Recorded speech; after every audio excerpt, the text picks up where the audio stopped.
Since I was little, I've always said when I'm in the US, I'm American, when I'm in China, I'm Chinese. I preserve it by having friends and being able to communicate with people because that's the best way to transmit culture. To me, she was just Eileen. She's my best friend. Like, she's caring, she's hardworking. Obviously in the public and like all the attention's on her a lot of the time. But when she's not skiing and like in front of all the cameras, she's really just supporting everyone else around her. Well, it was the first week of school, but I don't think she was in school. So she finally turned up to class, and we still didn't really know why she was gone, and we would all sort of figure that out when she would eventually send us a clip from northern Italy in which she said, in case you're wondering what I'm doing, watch this clip. And we all did, and we thought, wow, that's Eileen. Sports are ingrained in youth culture in the US. Almost every American kid plays some sport at least one time in their childhood. I hope to inspire more of that to happen in China. I played basketball over the summers in China. I was the only girl on the team. I met a friend in a math class that I was taking during the day. So I was like, hey, you should come to this basketball program that I do at night. She said, okay, whatever. So she came, and all of a sudden I wasn't the only girl anymore. And so we had 2 girls. And then every week we'd bring another person from the class, until our math class was all playing basketball and my friends from China were all playing basketball. I just want to give more kids the opportunity to try sports because I think that sport culture still has room to grow, and so I hope to be a part of that growth.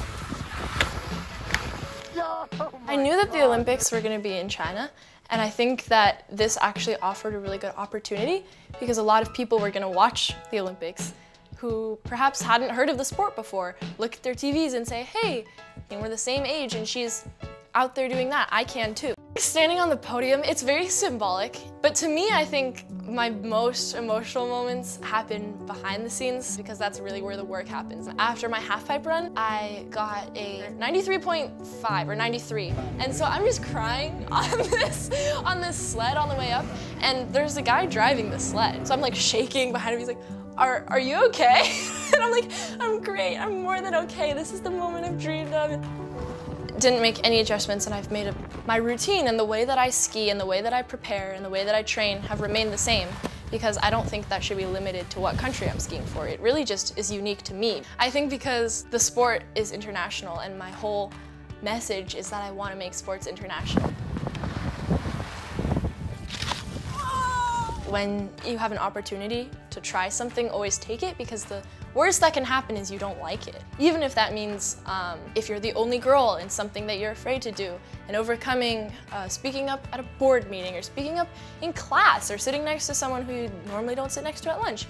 Just kind of encouraging people through my participation in an extreme sport and my participation in extreme sport in China, competing in China.